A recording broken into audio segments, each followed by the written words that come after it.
Les entreprises et les acteurs financiers du Bénin se sont réunis ce mardi 22 octobre 2024 à la Chambre de commerce et d'industrie du Bénin. Objectif: échanger sur les enjeux et les dispositions liées aux opérations de rapatriement de recettes d'exportation au Bénin. Le chef de service des études et de la statistique BCEA au Bénin, Didier Noupo, fait le point de cette séance de sensibilisation avec les opérateurs économiques et les banquiers. La Banque centrale a fait le constat dans nos pays que les sociétés ne rapatrient pas à 100% les devises attachées aux opérations d'exportation. Donc, il faut continuer de sensibiliser. Donc, dans la plupart des 8 pays, ces sensibilisations sont organisées, et particulièrement chez nous.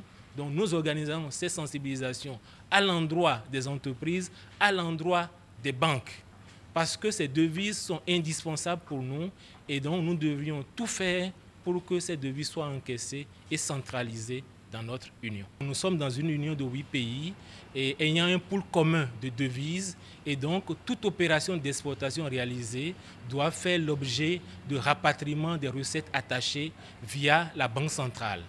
Donc notre message à l'endroit des entreprises, c'est que d'abord l'opération doit être domiciliée dans une banque, et une fois que les formalités d'exportation ont été accomplies, les marchandises sont parties, il y a un délai maximum de 3 mois pour encaisser les ressources à l'international via la banque dans laquelle l'opération a été domiciliée. Et donc l'entreprise est responsable de l'encaissement à 100% de ces ressources-là.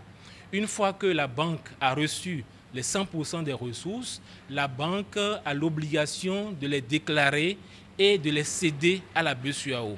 Donc la banque a l'obligation de céder au moins 80% de ses ressources via les comptes de la Banque centrale, la BCEAO, et elle a la possibilité de garder 20% de ses ressources pour, dans sa position extérieure, pour les règlements initiés par les sociétés dans le cadre de leurs transactions à l'international. Donc, si une société a besoin d'importer du riz, des huiles et autres, la société adresse sa requête à la banque qui, avec les ressources occasionnées par les 20% gardés, va pouvoir régler ces transactions via ses comptes de correspondants. Il faut que pour une économie, des devises soient disponibles pour pouvoir régler à tout moment nos besoins d'importation de biens et services, de règlement de revenus et autres, de dividendes et autres.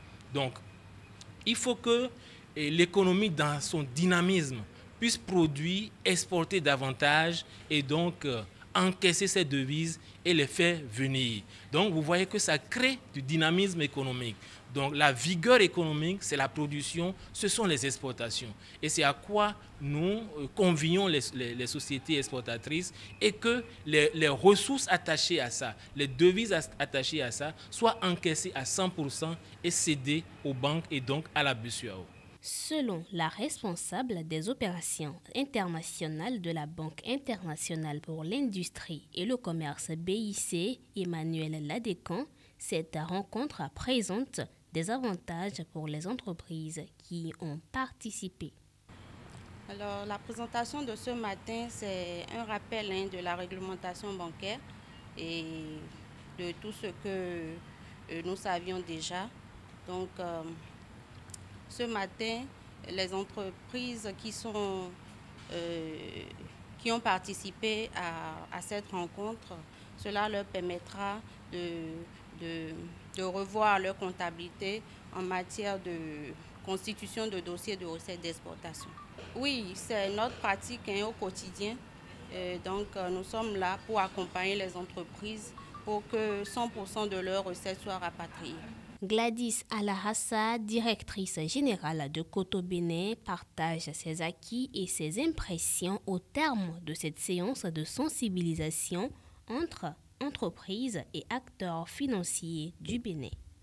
C'était très riche en informations et en partage d'expériences.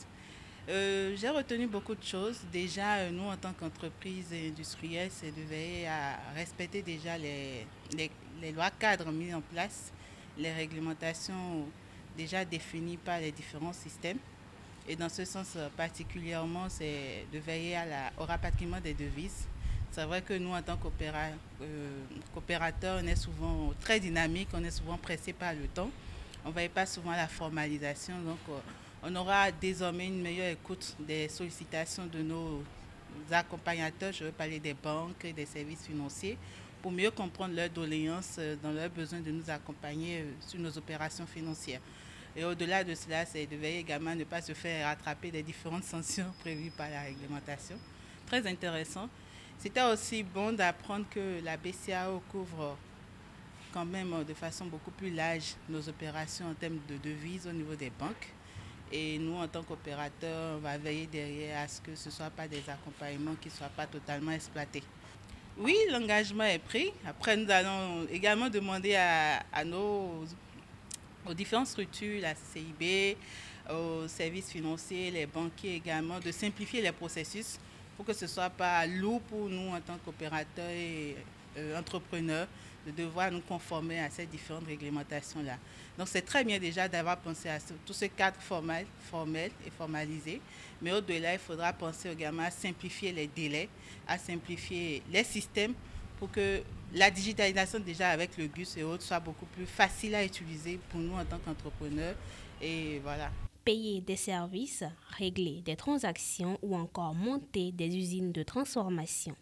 Toutes ces démarches impliquent qu'il y ait une devise pour pouvoir importer ces biens d'équipement. Le rapatriement des recettes joue ainsi un rôle essentiel sur l'économie nationale. Les banques veillent quant à elles au rapatriement des devises pour le bonheur des entreprises.